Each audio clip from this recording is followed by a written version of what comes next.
Tax to G D P جو ہے یہ آج ہم 10 سے 15% پر لے جاتے تو نہ ہی این ایف سی کے اوپر کوئی سوال اٹھنے تھے، نہ ہی یہ ملک کی اکانومی کا کوئی حال ہونا تھا، اور نہ ہی یہ باقی جو ہیں وہ سارے سوالات اٹھنے تھے۔ اصل بات ہی یہ ہے بٹ صاحب کہ ہم جو ہمارے ہاں جتنی بھی حکومتیں پہلے آئی ہیں، جو ہمارے ادارے بھی ہیں، وہاں پر جو کام کرنے کی ضرورت ہے وہ یہ ہے کہ جو ایسے ایریاز جہاں جو ٹیکس نیٹ سے باہر ہیں آپ ان کو آئیڈینٹیفائی کریں اور ان کو ٹیکس نیٹ کے اندر لے کے آئیں۔ نہ صرف یہ کہ کہ جو آپ اور میں جو پہلے سے ٹیکس دے رہے ہیں آپ انہی کے اوپر مزید ٹیکس کی شرح جو بڑھا دیں۔ آج ایک میرے دوست جو ہے وہ بات یہ کر رہے تھے، انہوں نے کہا کہ میں ایڈوانس ٹیکس دیتا ہوں، لیکن میرے ایڈوانس ٹیکس دینے کا مجھے یہ خمیازہ بھگتنا پڑ رہا ہے کہ مجھے اس سے زیادہ ٹیکس جو ہے پہلے ہی جو ہے اس کے نوٹسز آنے شروع ہو گئے ہیں۔ یعنی اگر میں کرتا ہوں اپنے آپ کو ٹیکس نیٹ میں خود لے کے آتا ہوں رضا کرانہ طور پر، تو اس پر مجھے انکریج کرنے کے بجائے مجھے اس قسم کے نوٹسز سے ڈسکریج کیا جا رہا ہے، تو وہ تو بہت زیادہ سرپٹائے ہوئے تھے۔ تو یہ چیزیں جو ہیں اس میں میرا خیال ہے کہ کام کرنے کی ضرورت ہے۔ وزیر اعظم نے بھی اصل میں اسی چیز کی نشاندہی کیا اور انہوں نے اسی بات پہ لگایا کہ آپ ٹریک اینڈ ٹریس سسٹم جو ہے اس کے اوپر کام کریں اور دیکھیں کہ کہاں سے جو ہیں وہ مزید جو ریونیو جو ہے ہم کلیکٹ کر سکتے ہیں۔ خان صاحب یہ ٹیکس چوری کا نظام یعنی ختم کرنے کے لیے یہ باقاعدہ نظام ہے، یہ پورا ایک نظام ہے۔ یہ لفظ میں نے مطلب ویسے نہیں بول دیا، یہ چونکہ مجھے اس بات کا تھوڑا سا اندازہ ہے، ایک parallel میں نظام کچھ ہے۔ ایسی مارکیٹس کو جانتا ہوں جہاں پر باقاعدہ طور پہ پرچی سسٹم کے ذریعے چیزیں چلائی جاتی ہیں، ٹھیک ہے، تھوک کی مارکیٹس ہیں۔ تو میں ان کا ذکر اس لیے نہیں کر رہا کہ میرا موضوع نہیں ہے اس وقت، مگر میں کہنا اس لیے چاہتا ہوں کہ یہ جو ٹیکس چوری کا نظام ہے اس کو بریک کرنے کے لیے بھی پورا زور لگانا پڑے گا، شاید اتنا ہی لگانا پڑے جتنا کہ ٹیررزم کے نظام کو توڑنے کے لیے لگانا پڑے گا۔ آپ کو یہ انٹیلیجنس بیس اور ایف پی آر کا انٹیلیجنس کا محکمہ ہوتا ہے، جی بالکل ہے، یہ اسی طرح وار فوٹنگ پہ ہی کرنا پڑے گا۔ آپ پھر اس میں 2-3 چیزیں اور بھی ہیں کہ پتہ نہیں کتنے ہزار بلین کا بتا رہے تھے وزیر اعظم پچھلی اپنی میٹنگ میں کہ جو آپ کے بینکنگ ٹریبونل میں کیس پڑے ہیں، ٹھیک ہے، محض 2600 بلین تھا، جی ہاں 2600، ٹھیک ہے، میرا خیال اچھا آپ کو کہیں سے مانگنے کی ضرورت نہیں ہے۔ 1300-1400 بلین آپ ٹیکس نیٹ بڑھاتے ہیں تو آپ کو ویسے آ سکتے ہیں جو اندازے ہیں، جو ریئل یعنی ریئل اسٹیٹ کو لے آئیں، ریٹیلرز کو لے آئیں، یہ پرچی والے انڈاکومنٹڈ اکانومی والے، آخر کسی طرح تو انہیں لانا پڑے گا۔ اصل یہ وہ اشرافیہ ہے جو کسی طرح کا ٹیکس نہیں دیتی اور پورے اشرافیہ کی طرح زندگی بسر کرتی ہے، اور پھر ان کے نیکسس ہیں۔ آپ انہیں چھیڑے تو صحیح، ہڑتال بھی ہوتی ہے، فلاں بھی ہوتا ہے، ہم یہ آپ نے دیکھا ہے سارا۔ بالکل ٹھیک بات۔ دوسری بات ایگریکلچرل ٹیکس کی کسی دوست نے بات کی، یہ نافذ ہے جی، اچھا آئی ایم ایف نے یہ ریز کیا ہے معاملہ آپ کے ساتھ، صوبے پیسے تو لے جاتے ہیں، کلیکشن کر کے زرعی انکم ٹیکس کوئی بھی نہیں دے رہا، اس میں کمی پائی جاتی ہے۔ اوکے، تو وہ مالیے کا نظام نافذ، مالیہ نہیں جی، زرعی انکم ٹیکس بھی نافذ ہے، میری تھوڑی زمین ہے کیونکہ میں بھی بھرتا ہوں اس لیے میں آپ کو بتا رہا ہوں، وہ کوئی لیتا ہی نہیں جی، کلیکشن ہی نہیں کرتی، وہاں پہنچتے نہیں، کوئی نظام نہیں ہے۔ آپ پٹواری کے ذریعے آج کے دور میں وہی مالی نہری پٹواری کے ذریعے کریں گے تو مسئلہ ہوگا نا جی، تو وہ اس کو بھی جو ہے نا وہ نئے جہت پہ لا کر وہ کلیکشن کی بھی ضرورت ہے، ورنہ صوبے کا یہ محکمہ ہے زرعی انکم ٹیکس، فیڈرل کا نہیں ہے، انہوں نے کلیکٹ کر کے واپس دینا ہے اور پھر اپنے پول میں سے انہوں نے حصہ لینا ہے۔ اب دیکھیں نا، اب میں اس میں تھوڑا آپ بات کر لیں، پھر میں نے آپ کے ساتھ ایک پاک ایران گیس پائپ لائن کے حوالے سے بات کرنا ہے۔ میں اس کے خان صاحب کی جو بات ہے اس کے اندر تھوڑا سا ایڈ کروں، یعنی آپ کے ایگریکلچر جو ہے، میں اگر درست کہہ رہا ہوں 30% ہے آپ کے جی ڈی پی کا تقریباً 22%، ٹھیک ہے، لیکن آپ کے ٹیکس کلیکشن جو ہے اس کے اندر اس کا شیئر کتنا ہے؟ جی 2%، ٹھیک ہے۔ اس لیے جو بزنس سیکٹر جو ہے وہ یہ کہتا ہے کہ ہم جو ہیں وہ جی ڈی پی میں ہمارا شیئر کم ہے لیکن ٹیکسز میں ہمارا شیئر جو ہے وہ ایگریکلچر سے زیادہ ہے۔ آپ ان چیزوں کو بھی تو سامنے رکھیں کہ دیکھیں جس شعبے کا جتنا زیادہ جی ڈی پی کے اندر شیئر ہے وہاں سے اتنا ٹیکسز کے اندر بھی اتنا ہی شیئر آنا چاہیے۔ تو یہ ان کی بات ٹھیک ہے کہ بہت سے ایسی جگہ ہیں، ٹائم تھوڑا نہیں تو میں آپ کو لطیفہ سناتا، نہیں میری آپ دوسرے سمپل سی ٹاپک کی بات طرف ہے چلیں۔ خان صاحب، بڑی سمپل سی بات ہے کہ آپ پیسے جو کما رہے ہیں اس میں سے آپ اپنا انکم ٹیکس ادا کریں، چاہے آپ زراعت سے کما رہے ہیں، چاہے آپ بزنس سے کما رہے ہیں، چاہے آپ نوکری سے لے رہے ہیں، چاہے آپ پان فروش ہیں، چاہے آپ سونے کی دکان بالکل کرتے ہیں۔ آپ انکم ٹیکس جو ہے اس سے کمپریہنسو ایک پالیسی بنا دیں اس کی، اور اس کی کلیکشن کا سسٹم جو ہے وہ ٹھیک کر دیں. آپ وہ لمبے چوڑے باقی taxes ہولڈنگ ختم کریں. ٹیکس جی ایس ٹی یہ سارے کچھ آپ کو یہ گورکھ دھندے جو ہیں ان میں پڑھنے کی ضرورت نہیں ہے. انکم ٹیکس کا ایک نظام جو ہے وہ اگر کمپریہنسو اور ویل انٹیگریٹڈ سسٹم اگر آ جائے اس کا اور سواد تو بھی اس دی کے بعد اختیارات کم ہو، سواد جی ہاں بھی دی. اس کے بعد آپ کی معیشت بڑی سمپل ہو جاتی ہے اور ٹیکس سسٹم بھی سمپل ہو جائے گا. یہ سیف الرحمان صاحب پہلے آپ سے بات کر لیتے ہیں, پھر میں فروخی صاحب کی طرف جانا چاہوں گا, مگر پہلے آپ اس پہ کمنٹ کر دیں. وزیر اعظم نے آج کہا ہے کہ جناب پاک ایران گیس پائپ لائن پر کمیشن بنانے کا انہوں نے اعلان کیا. تو یہ جو پاک ایران گیس پائپ لائن ہے یہ کتنی کی ضروری ہے؟ ہمارے پاس تو گیس اب ختم ہو گئی ہے. نہیں, گیس تو ہمارا ایک کروشل ایک ریسورس ہے جس پہ ہم نے کام کرنا ہے. تو پاکستان پہلے ہی آلریڈی سفر کر رہا ہے اس حوالے سے. یہ ایک بہت بڑی اہم ریسورس ہے اور کمپیریٹیولی یہ سستی بھی پڑے گی کیونکہ پائپ لائن کے ذریعے بالکل قریب سے. ویسے اس پہ تھوڑا سا کام چلا تھا پچھلے دنوں جب ایک منصوبہ بنا تھا. آصف زرداری صاحب کہ جب صدر گوادر پاکستان تھے پیپلز پارٹی کے ٹینیور میں, تو اس وقت انہوں نے شاید اس پر کوئی معاہدہ کیا تھا. جی کام ہوا تھا, بعد میں ہم سارا سلو ڈاؤن ہو گیا امریکہ کے پریشر کی وجہ سے کیونکہ ایران پر سینکشنز تھی. لیکن اب اس وقت پاکستان کی میرے ذرائع کے مطابق بات چیت چل رہی ہے اور جس میں کوشش کی گئی کہ جب بتایا گیا جی ہماری $18 بلین کی پینلٹی ہمیں امپوز ہو گئی تھی, تو اب ہمارے لیے ایک ہی راستہ ہے کہ ہم یہ پروجیکٹ کو ریوائیو کریں. زاہدان تک یا پاکستان کے بارڈر تک تو پہلے بن چکی ہے پائپ, اب ہم نے بھی باقاعدہ اس کا اعلان کر دیا ہوا ہے. اب مزید اس میں پارلیز ہو کے گورنمنٹ جو ہے اس میں سیریس ہے. یہ جو کمیشن بنایا گیا یہ صرف اور صرف گیس پائپ لائن کے لیے نہیں ہے. اس میں وزیر اعظم نے یہ کہا ہے کہ جو گیس کی پرائسز بڑھائی گئی ہیں اس کا بھی فورینسک آڈٹ کرایا جائے, اور اس پہ انہوں نے سختی سے نوٹس لیا ہے. اور اس میں کہا ہے کہ یہ گیس کمیشن جو ہے وہ اس کی پرفارمنس جو ہے وہ مانیٹر کرے گا اس کی پائپ لائن کی بھی, اور ساتھ ساتھ یہ جو پرائسز بڑھائی گئی ہیں لوگوں کے اختیار سے بڑھ گئی ہیں تو اس پہ بھی یعنی وہ مانیٹر کرے گا صاحب. جی فروخی صاحب, یہ پاک ایران گیس پائپ لائن, چونکہ آپ مجھے پتا ہے اس بات کا کہ اس پاور سیکٹر کو آپ بڑے تھارلی کور کرتے رہے ہیں, تو آپ کے پاس اس حوالے سے کیا انفارمیشن ہے؟ دیکھیں ابھی تک تو اس کے اوپر کوئی ایسی پاکستان کی طرف سے کوئی ایسی خاص ڈیولپمنٹ نہیں ہے. ایران کی طرف سے بہرحال یہ مسلسل یہ کہا جا رہا ہے انہوں نے تو پاکستان کے بارڈر تک جو ہے وہ گیس پائپ لائن جو ہے وہ بچھا دی ہے. دیکھیں اس وقت پاکستان کی صورتحال یہ ہے کہ ہمارے ہاں جو انرجی کرائسس ہے اس میں گیس کی بہت زیادہ ضرورت ہے. آپ نے اگرچہ ایل این جی ٹرمینل لگایا, ایل این جی کی امپورٹ شروع کی, آپ کی لوکل گیس جو تھی وہ آلموسٹ ختم ہو گئی, جو سوئی کے ذخائر تھے وہ تو تقریباً ختم ہو گئے. اب سب سے زیادہ جو لوکل گیس سی این جی کے ذریعے ختم کی, سی این جی کے ذریعے ہم نے ہوا میں اڑا دی. اب ہمارا سب سے زیادہ جو ریسورسز ہیں لوکل جو ہیں وہ سندھ کے اندر ہیں اور اس کے بعد کے پی کے اندر ہیں. بلوچستان سے ہمیں اتنی گیس نہیں مل رہی. کولو میں نکلے ہیں وزیرستان میں بھی ابھی لیکن وہ اتنے بڑے نہیں ہیں جس طرح سے جو سوئی اور پھر وغیرہ وہ کے جیسے پائپ تھے, بہت بڑا تھا. جیسے پائپ لائن میں آنے میں ٹائم لگتا ہے. اچھا اب ہمیں زیادہ ڈیپینڈ کرنا پڑ رہا ہے آر ایل این جی کے اوپر. آر ایل این جی جو ہے وہ بڑی مہنگی پڑتی ہے, وہ تقریباً 4 گنا مہنگی ہے آپ کی مقامی گیس سے. تو اب تو اس نے سارے کا سارا آپ کا گیس مکس جو تھا وہ بھی ڈسٹرب کر کے رکھ دیا. یعنی آپ جس ریٹ پر یہاں پر لوکل گیس استعمال کرتے تھے وہ اس سے 4 گنا ریٹ پہ اگر وہ ملے گی تو آپ کون سی انڈسٹری چلائیں گے, کون سے گھروں میں چلائیں گے, کون سے تجارتی مقاصد میں, ریسٹورنٹ میں کہاں استعمال ہوگی. کل ہی اوگرا کے اندر ایک ہیئرنگ تھی تو اس میں بھی یہی رونا رویا جا رہا تھا کہ جو چائنا ہے, انڈیا ہے اور دوسرے ممالک ہیں وہاں پر 5 سے لے کر 7 سینٹ تک گیس جو ہے وہ ملتی ہے انڈسٹری کو, لیکن پاکستان میں جو ہے اس کا ریٹ جو ہے وہ 16-17 سینٹ کے اوپر مل رہا ہے. تو ہم کیسے کمپیٹ کر سکتے ہیں انٹرنیشنل مارکیٹ میں, ہماری کاسٹ آف پروڈکشن ہی بڑھ جاتی ہے. تو ایران کے حوالے سے یہی ایک جو آج سے 10 سال پہلے جو آئیڈینٹیفائی کیا گیا تھا, جو زرداری صاحب نے اس وقت پریزیڈنٹ ہوتے ہوئے انہوں نے اس پروجیکٹ کو کیا تھا, وہ یہ تھا کہ یہ شارٹیسٹ آپ کے پاس ایک اس کا حل تھا کہ ایران سے آپ گیس لیں.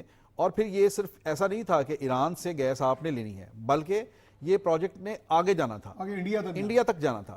تو اس سے یہ تو ایک بڑا ایک اسٹریٹجک پروجیکٹ تھا جس میں آپ کی صرف انرجی کی ضروریات پوری نہیں ہو رہی تھی بلکہ یہ اس کی سیاسی اہمیت بھی تھی, جغرافیائی اہمیت بھی تھی. لیکن اس کے اوپر جو امریکی جو ہیں پابندیاں ہیں وہ آڑے آئی ہیں. ابھی حال ہی میں آپ نے بھی سنا ہوگا, اس میں انہوں نے کہا جی کہ وہ ایران کے حوالے سے وہ پھر یہ آ جاتی ہے کہ یہ جو پیسہ جو لیکن ابھی تو یہ کہاں پر خرچ ہوگا. چونکہ پرائم منسٹر نے توصیف خان صاحب اعلان کر دیا ہے کمیشن بنانے کا, تو کوئی امید کی جا سکتی کہ تھوڑا سا سافٹن کیا جا سکے چیزوں کو، اور جو اس طرح بتا رہے ہیں پابندیاں ہیں تو بتایا جا سکے اس دوست ملک کو کہ ہمارے لیے بہت ضروری ہے یہ pipeline? We have no other way out. آپ کمیشن کے ذریعے اسٹڈی کروائیں گے اور اسی دوست ملک سے رابطہ کریں گے کہ جناب ہمیں جرمانہ ہو جانا ہے. اور دیکھیں انہوں نے، ایران نے دوست ملک ہے، انہوں نے آپ کو بڑی کنسیشنز دی بڑی دفعہ. ان کا بڑی دیر سے ایران سے زاہدان تک پائپ لائن جو ہے نا وہ مکمل ہوئی پڑی ہے، تو ان کے وہ کاغذ پورے ہیں. تو اگر خدا نہ خواستہ آپ کو پاس پہلے بھی مثال ہے ایک جس کی بنا پر ہمیں جرمانہ اور بڑی مشکل سے بہت سارے جرمانے سے بچے. تو یہ بین الاقوامی معاہدے جو ہے نا یہ مذاق نہیں ہوتے. تو ہم پہ ایک پریشر ہے، دو چیزوں کا پریشر. ایک تو ہمیں سستی انرجی ویسے ہی چاہیے، ٹھیک ہے. اچھا اب آپ کو یاد ہوگا ایل این جی میں وہ جی کرپشن ہوئی ہے، آپ کا اس وقت دنیا میں سستا ترین معاہدہ تھا. جی یہ سب سے بڑا جرم جو ہے نا بعد میں ہوا کہ اس ایل این جی کے معاہدے کو خراب کیا گیا، جو پیپلز پارٹی کے دور میں ہوا تھا، جو شاہد خاقان عباسی صاحب نے جو ایگزیکیوٹ کیا تھا. اچھا ٹھیک ہے، قطر کے ساتھ جو معاہدہ ہوا تھا اور اس کو بھی خراب کیا گیا. اور آج ہم کہہ رہے ہیں ہمیں ایل این جی بھی سستی نہیں مل رہی. یہ سستی ترین انرجی ہے، ہمسائے میں پڑی ہے. آپ ایسے سمجھیں کہ آپ نے بلوچستان سے ہی لے کے آنی ہے، باقی آگے پائپ لائن جو ہے انفراسٹرکچر ہمارا موجود ہے. اس کے علاوہ آپ کے پاس چارہ نہیں کہ تھوڑا سا ٹائم گین کریں اور اس ملک سے بات کریں کہ جناب جھگڑے آپ کے ہیں، ہمارے اوپر کس چیز کی سینکشن ہے. اور انڈیا کی بات کی تو انڈیا جو ہے خود نکل گیا تھا اس خود نکل گیا تھا. تو ہمارے لیے تو ڈو اور ڈائی کی پوزیشن ہے جی اس معاملے میں. اور ایک اور بات میں عرض کر دوں، سی این جی کا آپ نے کہا کہ وہ اڑا دی. سی این جی گیس کا ہماری کا 7% کنزیوم کر رہے تھے، اور یہ بھی ظاہر ہے اس وقت کی گورنمنٹ نے انٹروڈیوس کروائی تھی جی صاف انرجی کہ بھی پولوشن فری ہو. دنیا میں کہیں بھی چولہوں میں اتنی گیس نہیں جلائی جاتی کہ بلا ہمیں کوئی چیزیں اپنی درست کرنی پڑیں گی. یہ جاپان میں ایک ٹرم اکنامکس میں تھی کہ دنیا کی ایک قوم ایسی ہے جو روٹی پکانے کے لیے چاندی جلاتی ہے. ہمیں بھی کچھ اپنی عادتیں درست کرنی ہے، اس سے انرجی پیدا کریں، اس انرجی کے ذریعے روٹی پکائیں، اپنی سمت ضرور درست کریں. تو یہ سمت سر خان صاحب کیسے درست ہوگی؟ یہ جو ہمیں تو عادت ہے، ہم تو لکڑی پہ پکی اب روٹی جو ہے وہ ہمیں مزہ نہیں دیتی.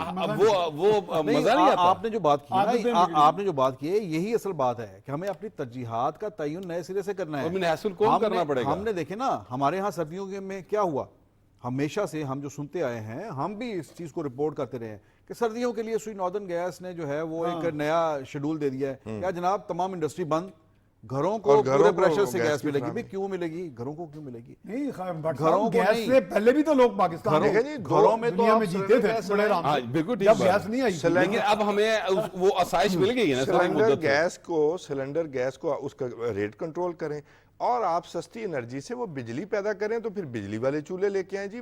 یہ ہے حل آپ کے پاس. سیدھی آپ ڈائریکٹ گیس چلا رہے ہیں اپنے پانی گرم کرنے کے لیے اور اپنی روٹی کے لیے.